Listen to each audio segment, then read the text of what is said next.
Now, UN Secretary General Antonio Guterres was in the country last week.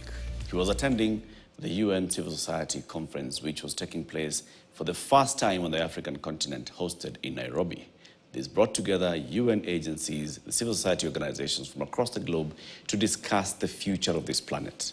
At that conference, President William Ruto attended it, and he announced that actually Kenya has finally gazetted the operationalization of a piece of legislation that was signed by his predecessor in 2013 actually. It had not come into effect until it was gazetted by Interior CS Kithure Kindiki last week. This is the Public Benefit Organizations Act. What is this legislation about?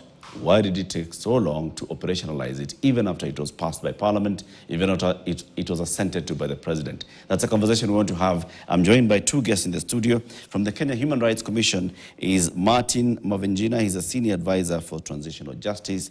And John Omwegi is the executive director, Civic Freedoms Forum. Thank you very much for joining us, gentlemen. Thank you. It's been a long journey on this particular one, Public Benefit Organizations Act. Passed so many years ago. There's been a back and forth on whether it's going to be operationalized or not. In the meantime, there have been proposed amendments to the same piece of legislation even before it got to life. But let's start with the basics. What is the PBO Act, Martin? Thanks, Eric, for having me here tonight. The Public Benefits Organization Act is a new piece of legislation that actually was operationalized today.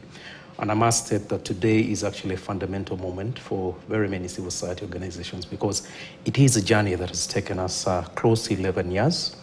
And we must remember that if you look around at the way legislation is made, this, I think, is the second time in Kenya's history that we've actually had an act, take this inordinate period of time to be operationalized. I must point out before I actually tell you that there were actually even two court orders that compelled government to actually operationalize this act in 2016 and 2017. But fast forward, we are here today.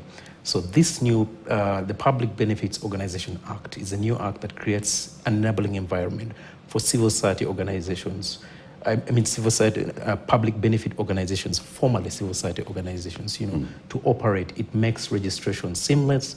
It creates a better transparency between the government and and public benefit organizations. And, it does away with all, the rigors and the difficulties that were associated with actually forming a civil society organization, now a public benefit organization. So the long and short of it, Eric, is that it's a fundamental piece of legislation that creates an enabling environment, and we all look forward to a seamless, process as the act envisages. It's going to be a tough couple